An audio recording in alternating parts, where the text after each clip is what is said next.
Guys science and take की series में हम क्लास +2 की जो बायोलॉजी की 9th चैप्टर है उसको डिस्कस कर रहे थे और ऑलरेडी हमने इसमें कई सारी चीजें डिस्कस कर दी है। ये हमारा लेक्चर 2 है, right? This is our lecture 2। तो इसमें हम अब जो पिछला लेक्चर है उससे आगे की चीजें डिस्कस करने जा रहे हैं। अगर आपने वो लेक्चर नहीं देखा है, बड़ा इंपॉर्टेंट है, राइट? हमने उन सारी स्ट्रेटजीज को डिस्कस किया है जिससे कि आप एनिमल हस्बेंड्री में अच्छी ब्रीड्स पैदा कर सको। वो सारी टेक्नोलॉजीज हमने डिस्कस करी हुई है, राइट? और ये देखिए कि इन ब्रीडिंग क्या होता है, आउट ब्रीडिंग क्या होता है, ये सारी चीजें हमने ऑलरेडी डिस्कस कर दी है। ये जर्सी और लेग हॉर्न नाम की ये जो दो स्पीशीज है ये बनी कैसे, इसकी हमने स्टोरी डिस्कस की पूरी, राइट? यहाँ से यूपीएससी अच्छा क्वेश्चन बना सकता है। होमोजाइगोसिटी कैसे आती है, राइट? और इनब्रीडिंग डिप्रेशन कैसे ऑकर होता है, इससे कैसे पार पाया जाए, ये सारी चीजें हमने डिस्कस कर ली है। और ओके, बाकी उसमें हमने एक ये नई चीज म्यूल का कंसेप्ट डिस्कस किया कि भैया ये पैदा कैसे हुआ, ये ऐसा जानवर देखो गधे की तरह भी दिखता है, घोड़े की तरह भी दिखता है। तो यूजुअली जब आउट ब्रीडिंग होती है गधे और घोड़े के बीच, तो जो तीसरा प्रोडक्ट निकलता है वो म्यूल निकलता है ना? इसमें दोनों के कैरेक्टरिस्टिक्स होते हैं, ये आधा गधा होता है, आधा ये घोड़ा होता है। और इम्पोर्टेंट जो अच्छा फैक्ट है म्यूल के बारे में वो ये है कि ये इनमें मतलब आगे फर्टिलाइजेशन करने की रिप्रोडक्टिव कैपेसिटी नहीं होती है। अपने जैसे जानवर ये पैदा नहीं कर सकते हैं, ये पैदा होंगे बस गधे और घोड़े के इंटरेक्शन से ही। ओके, तो ऐसे हमने जहर फैक्ट उसमें डिस्कस किए हुए थे। साथ में ये जो टेक्नोलॉजी है MOET, multiple ovulation embryo transfer technology, ये क्या होती है, ये सारी चीजें हमने उसमें ऑलरेडी डिस्कस कर दी है। मैं इसमें ज्यादा टाइम फिर से नहीं लूंगा। बी कीपिंग में एक बार फिर से रिवाइज कर लेते हैं, हमने क्या क्या चीजें डिस्कस की। हमने एपीकल्चर को पढ़ा। एपीकल्चर क्या होता है? जहां भी बीज की बात आएगी, जहां भी मधुमक्खी की बात आएगी, वहां एपी एपी वर्ड आपको देखने को मिलेगा। तो इंडिया में जो 3 ब्रीड्स हमने पढ़ी जो इंपॉर्टेंट है, एपिस इंडिका, 2 मैंने और बताई आपको, एपिस सेरेना और एपिस मेलिफेरा, है ना? इनकी कहानी क्या है, एपिस मेलिफेरा हमने कहाँ से लाई और किस तरीके से ये जो है अब इंडिया के इकोसिस्टम के लिए ये खतरा बन के पैदा हो गई है, ये सारी चीजें हमने ऑलरेडी डिस्कस कर दी। कॉलोनी कोलैप्स डिसऑर्डर क्या होता है, जो कि बीमारी होती है बी कीपिंग में, अच्छा क्वेश्चन वहां से बन सकता है, ये सब हमने ऑलरेडी डिस्कस कर दिया है। ये मैं क्विक रिवीजन कर रहा हूँ, राइट? अब हम डिस्कस करेंगे फिशरीज से आगे। देखो, इंडिया की फिशरीज सेक्टर से रिलेटेड आपने 2-3 चीजें इंपॉर्टेंट याद रखनी है। पहली चीज ये कि इंडिया जो है सेकंड लार्जेस्ट फिश प्रोड्यूसर है इन द वर्ल्ड। प्रोड्यूसर है second largest, India is second largest fish producer in the world. लेकिन India is 4th largest fish exporter in the world. तो भैया इंडिया जो प्रोडक्शन है India की, वो obvious है कि भैया इंडिया खुद भी कंज्यूम करता होगा, तो कहीं ना कहीं एक्सपोर्ट करने के लिए हमारे पास उतना ज्यादा माल नहीं बचता होगा, राइट? तो डोमेस्टिक कंजम्पशन होने के बाद जो टोटल निकलता है, उसके बाद अगर हम कैटेगराइज करें इंडिया को, तो वो 4th लार्जेस्ट एक्सपोर्टर्स की कैटेगरी में वर्ल्ड में आएगा। ये 2 अच्छे फैक्ट हैं, यहाँ से अच्छा क्वेश्चन बन सकता है। क्योंकि लास्ट ईयर एक फंड गवर्नमेंट ऑफ इंडिया ने फिशरीज डेवलपमेंट के लिए निकाला था, राइट? पीएम मत्स्य संपदा योजना करके, है ना?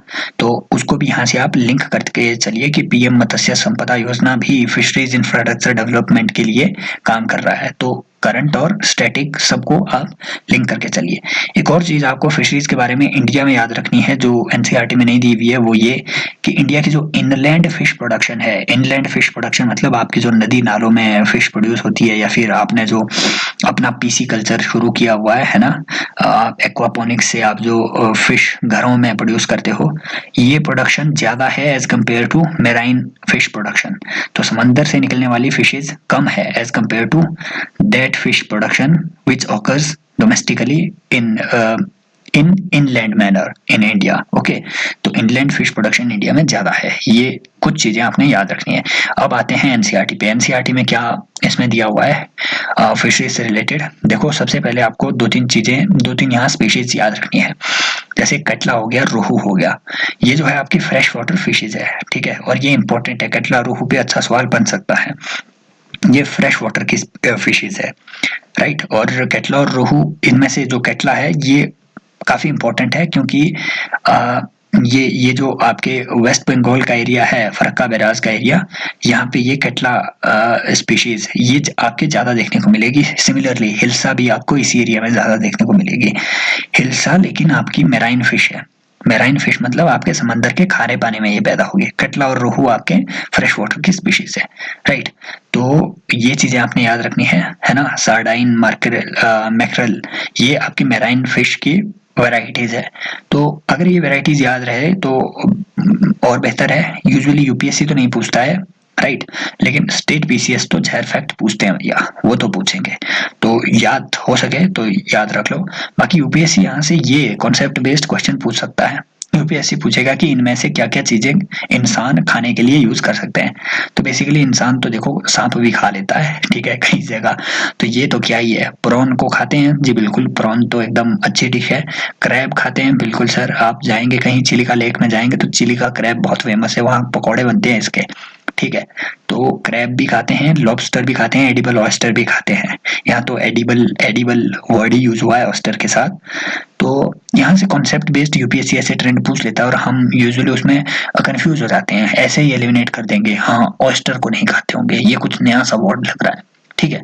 तो इन सारी चीजों को लिंक करते हुए चले, ऐसा यहाँ से क्वेश्चन बन सकता है। बाकी जो भी आपने फिश प्रोड्यूस करनी है उसको यूजुअल टर्म्स में आप एक्वाकल्चर बोलेंगे। कब एक्वाकल्चर बोलेंगे? जब आप मैराइन वाटर में फिश को प्रोड्यूस कर रहे हैं। जब आप समंदर से फिश निकाल रहे हैं तो आप उसे कहेंगे एक्वाकल्चर, लेकिन जब आप इनलैंड फिश फार्मिंग कर रहे हैं तो आप उसे कहेंगे पीसीकल्चर। तो ये डिफरेंस याद रखना है एक्वाकल्चर और पीसीकल्चर के बीच। अब फिश प्रोडक्शन को इंक्रीज करने के लिए, जैसे मैंने आपको बताया, राइट, मत्स्य संपदा योजना, ठीक है, ये तो एक योजना है आजकल की, लेकिन एक अम्ब्रेला जो revolution, umbrella term fish production को इंक्रीज करने के लिए दी गई है, उसे हम कहते हैं ब्लू रेवोल्यूशन। तो यहाँ से भी अच्छा क्वेश्चन बन सकता है, इसे भी आप याद रखो। अब नेक्स्ट आते हैं प्लांट ब्रीडिंग पे।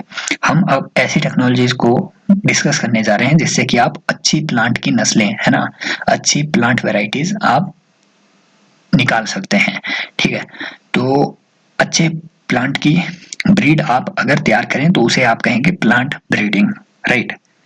मेन मकसद क्या है कि आपका जो प्लांट है वो आपकी पैदावार उससे अच्छी हो।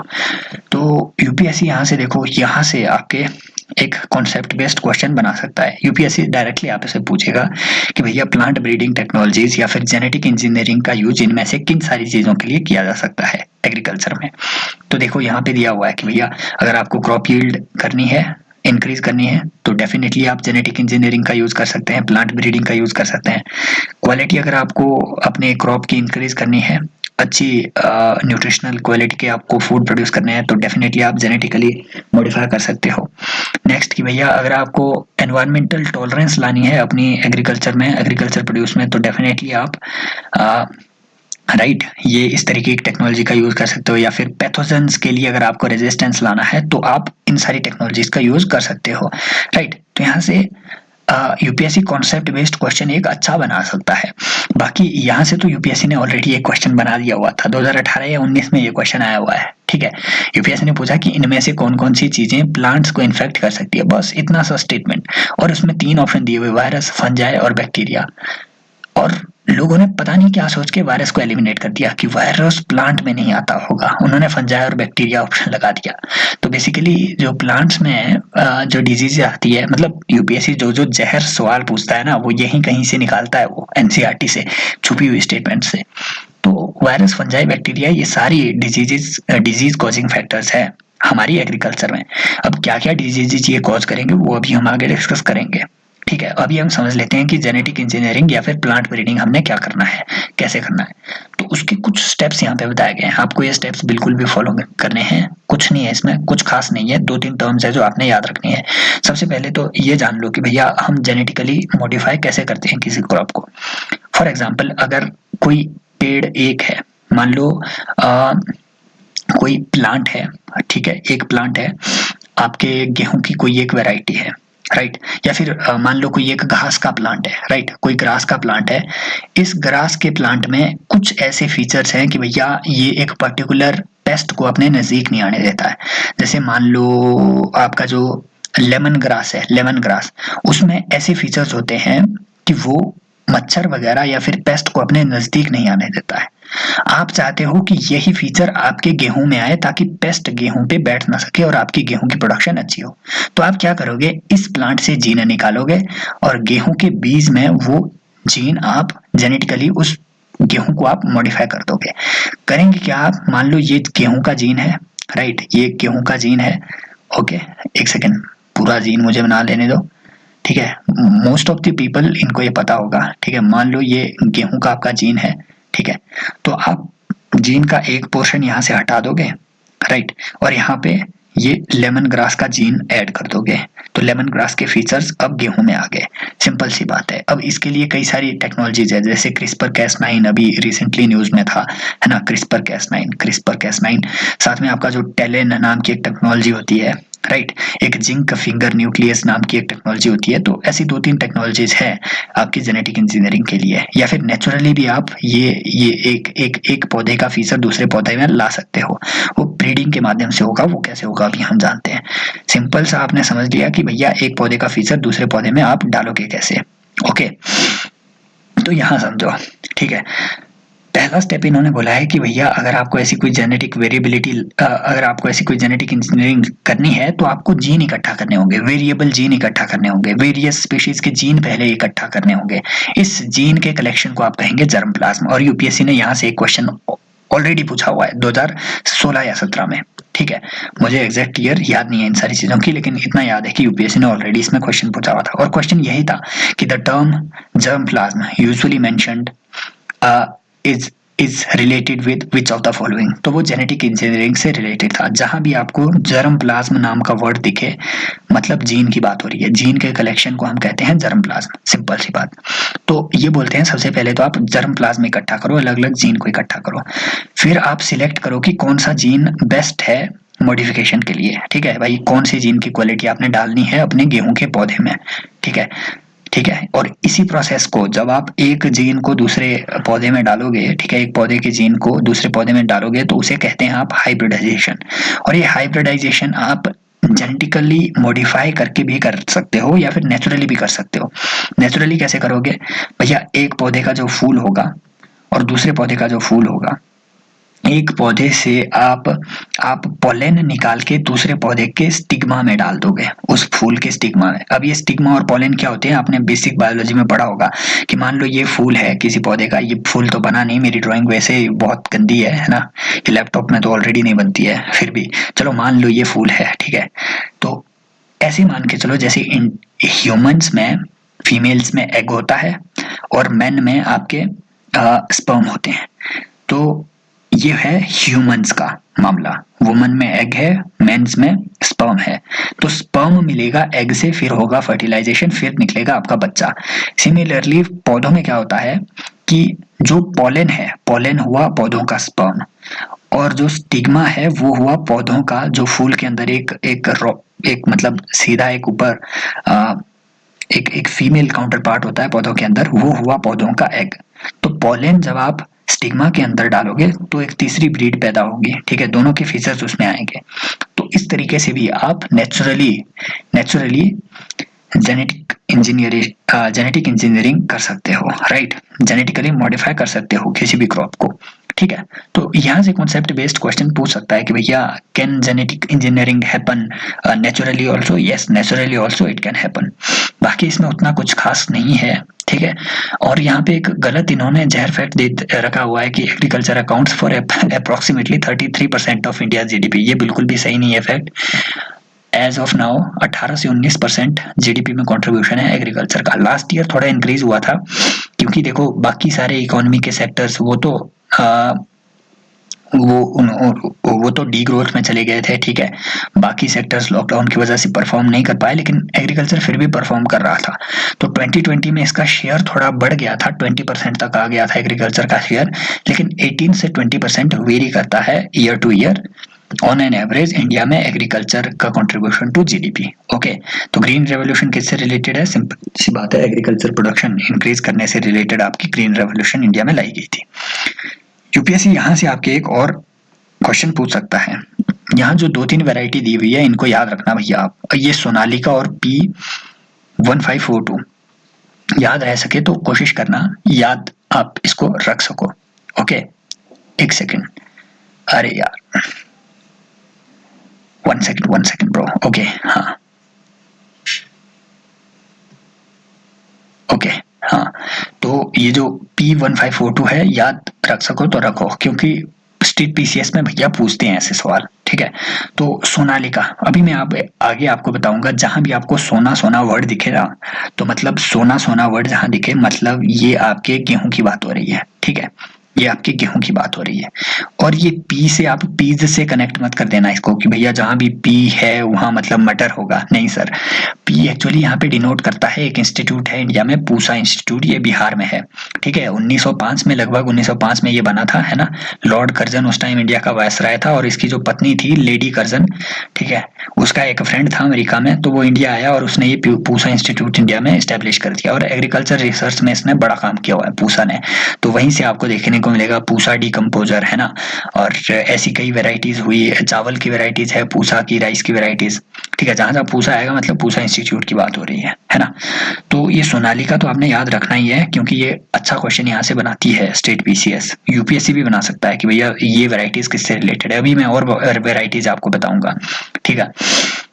ओके, तो जैसे व्हीट और राइस है, ठीक है। व्हीट और राइस में जो मतलब आप अगर जेनेटिक इंजीनियरिंग करोगे, है ना, तो उससे आप एक सेमी ड्वार्फ व्हीट बना सकते हो, ठीक है।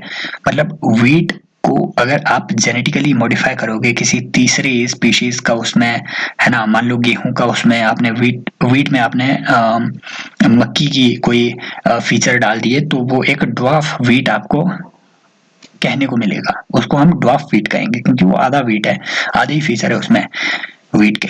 तो ऐसे ही डिजीज रेजिस्टेंट जो इंडिया में दो व्हीट की वैरायटीज है, उसे हम कहेंगे सोनालिका और कल्याण सोना। मैंने आपको कहा ना, जहां जहां सोना वर्ड आएगा मतलब व्हीट की बात हो रही है, राइट। तो सोनालिका और कल्याण सोना ये आपकी व्हीट की वैरायटीज है, जेनेटिकली मॉडिफाइड है ये, ठीक है।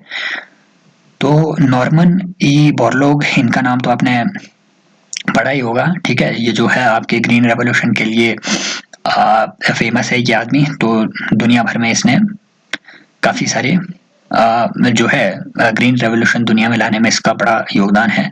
तो इस महानुभाव ने जो है, इन्होंने जो नई व्हीट की वैरायटीज है उनको लाने में काफी अपना योगदान दिया था। तो ये जो सोनालिका और कल्याण सोना है, ये भी जो है इसी तरीके के इनके एफर्ट से तैयार की गई थी। ये मैक्सिको से रिलेटेड है ये बंदा, नॉर्मन ई बोरलॉग, ठीक है। वैसे ही इस तरीके की जो डिजीज रेजिस्टेंट वेराइटीज है चावल की, वो जया और रत्ना है, याद रखना, यहाँ से क्वेश्चन बन सकता है। तो सोनालिका या फिर कल्याण सोना, जहां जहां सोना वर्ड आएगा मतलब व्हीट की बात हो रही है, जया और रत्ना आपके चावल की वेराइटी है।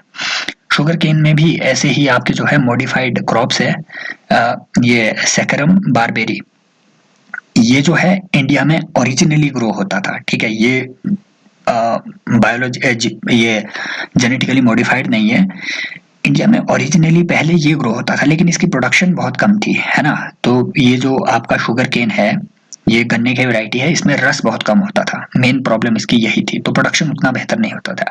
तो उसके बाद अब जो है सैकरम, ये ऑफिशियनरम, इसको आपने याद नहीं रखना है बेसिकली, अगर यूपीएससी पूछेगा भी तो याद रखना, जहां जहां सैकरम वर्ड आएगा मतलब घास की बात हो रही है वो, ठीक है, घास की कोई स्पीशीज की बात हो रही है। तो गन्ना भी आपके घास का ही एक प्रकार होता है, राइट। अगर आप देखें तो ये ग्रास फैमिली से बिलोंग करता है। तो सैकरम जहां भी वर्ड आएगा तो समझ लेना कि कहीं ना कहीं गन्ने जैसी कोई चीज की बात हो रही है, बस इस कीवर्ड से आप याद रखो, बाकी इतना डीपली कोई नहीं पूछेगा इससे, ठीक है। बाकी यहाँ पे अगर डिजीज रेजिस्टेंस आपको पैथोजन से पैदा करनी है, जैसे मैंने आपको बताया कि फंजाई, बैक्टीरिया, है ना, वायरस, इन सबसे रेजिस्टेंस अगर आपको पैदा करनी है किसी भी क्रॉप में, तो भी आप जेनेटिक इंजीनियरिंग कर सकते हो, ठीक है।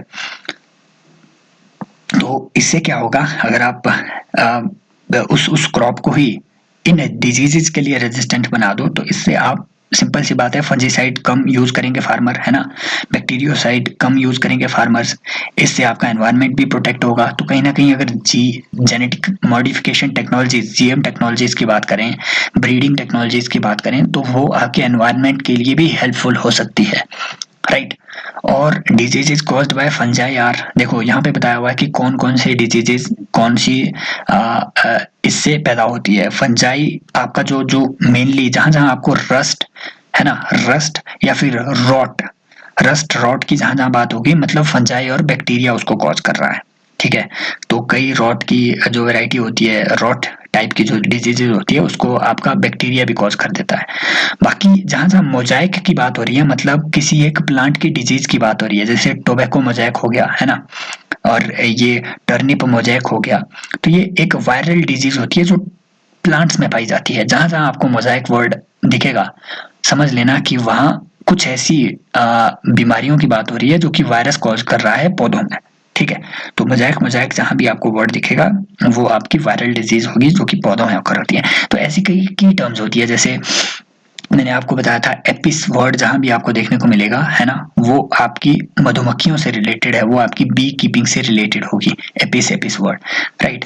वैसे ही जहां आपको गॉसिपियम वर्ड देखने को मिलेगा, GOSSYPYUM, ठीक है, PIUM, गॉसिपियम वर्ड जहां जहां आपको देखने को मिलेगा वो डिनोट करता है कि आपके जो कपास है उसकी बात हो रही है, कॉटन की बात हो रही है। तो स्पीशीज को आप इस तरीके से भी पहचान सकते हो। और 2020 में यूपीएससी ने पूछ लिया था एक क्वेश्चन, देखो स्पीशीज 3-4 बर्ड की स्पीशीज उन्होंने दे दी थी। एक बार 2020 का पेपर अगर आप देखोगे तो आपको मिलेगा वो क्वेश्चन, उसमें 2-3 वो बर्ड की स्पीशीज उसमें उन्होंने दे दी थी और पूछा था कि बताओ ये स्पीशीज का किन चीजों की है।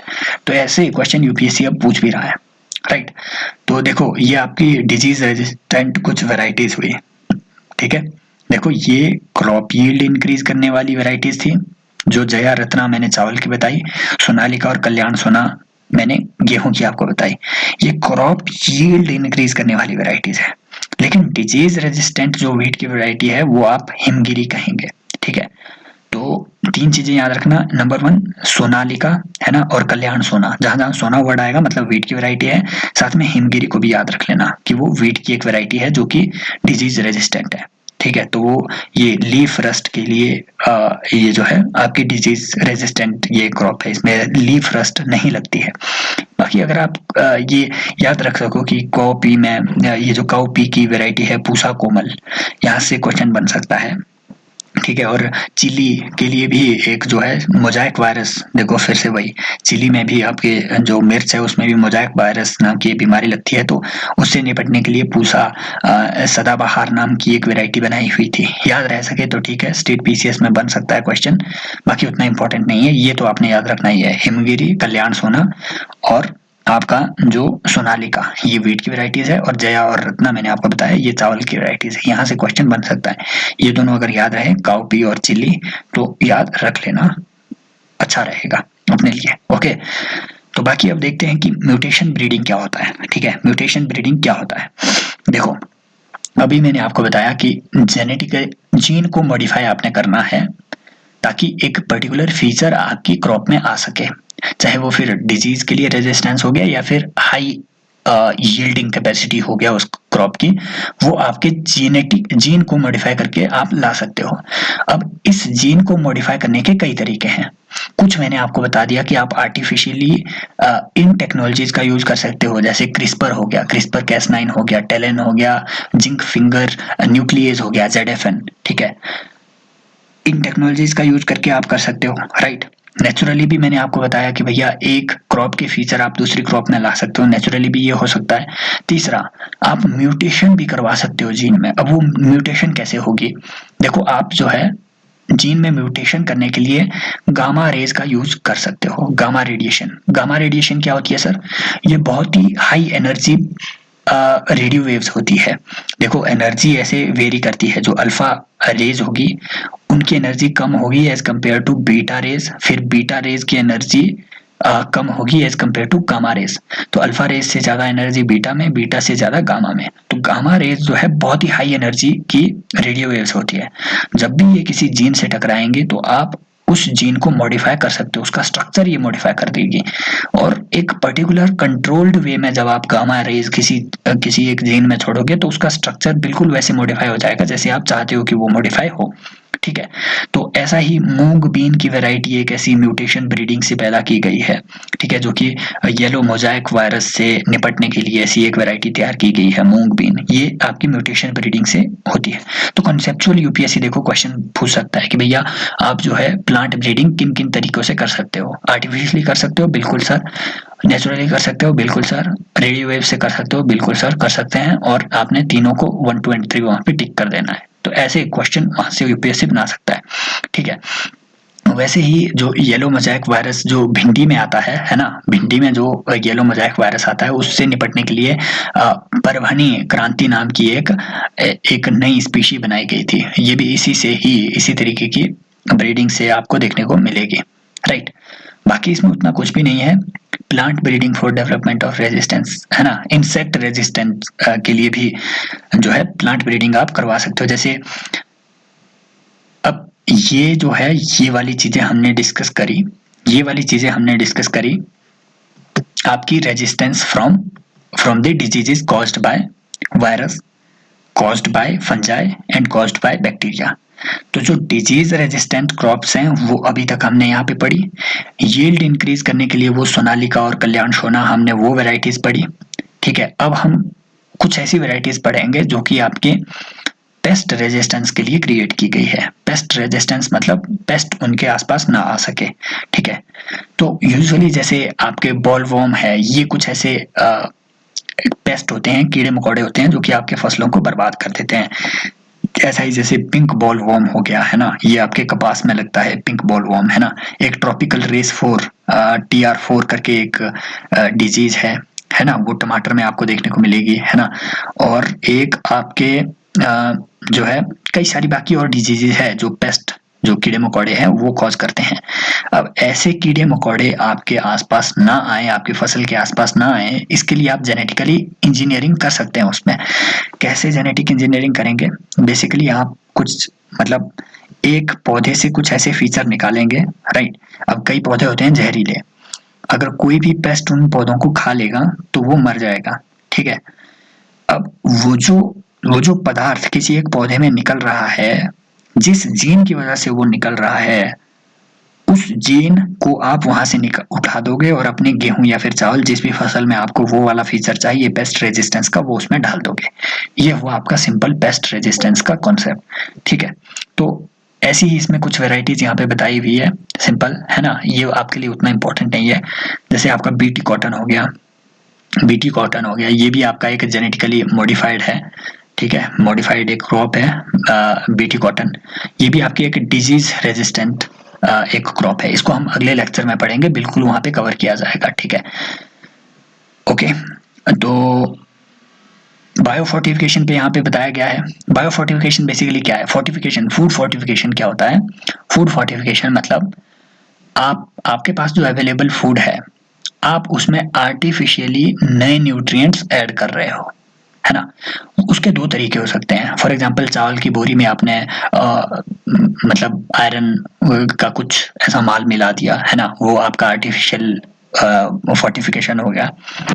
दूसरा तरीका आपका हो सकता है कि आप पौधों में ही कुछ ऐसी इंजीनियरिंग करो जिससे कि उसका जो बीज होगा, राइट, उसमें ज्यादा मात्रा में आपके न्यूट्रिशंस हो, ठीक है, हेल्दियर फैट्स उसमें हो, ज्यादा मात्रा में प्रोटीन उसमें निकले, तो उसे आप कहेंगे बायोफोर्टिफिकेशन। मतलब जब आप पौधों को ही, जब आप फसलों को ही जेनेटिकली इतना मॉडिफाई कर रहे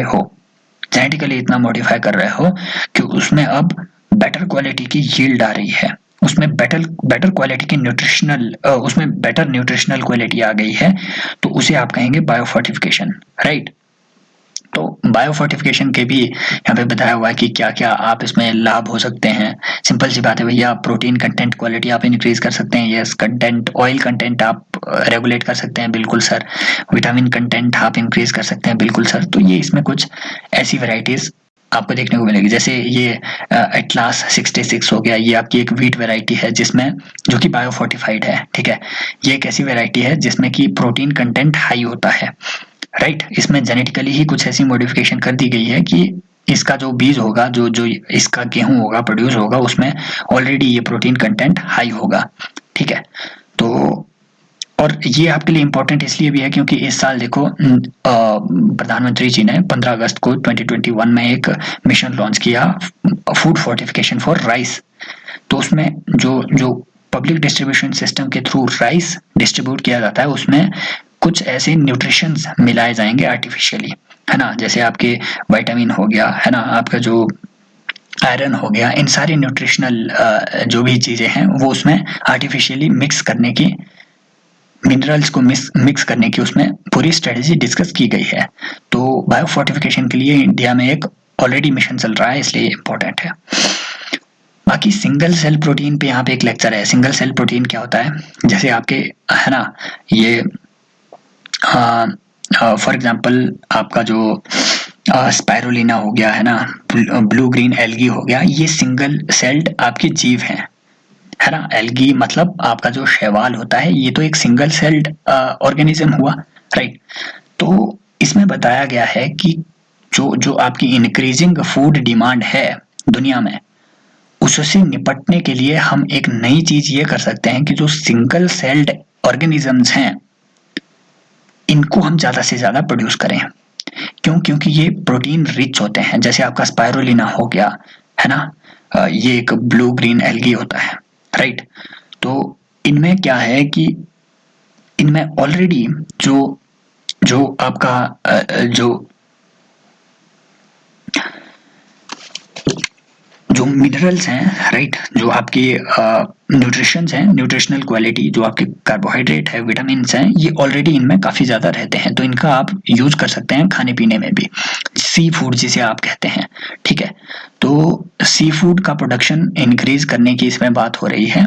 सिंगल सेल्ड इस तरीके के प्रोटीन्स को इंक्रीज करने की, यहाँ पे प्रोडक्शन इंक्रीज करने की इसमें बात चल रही है। बाकी इसमें उतना खास कुछ भी नहीं है। हाँ, इसमें ये स्पाइरुलिना आपको याद रखना है, 2021 में यूपीएससी ने क्वेश्चन पूछ लिया था कि इनमें से कौन कौन सी चीजें प्राइमरी प्रोड्यूसर है। उसमें 2-3 ऑप्शन दे दिए थे, एक डायटोम था, है ना, और एक उसमें साइनोबैक्टीरिया दिया हुआ था, और एक दो उसमें और ऑप्शंस थी।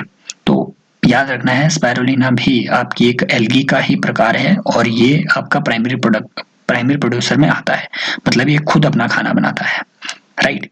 तो बाकी इसमें उतना खास इस वाले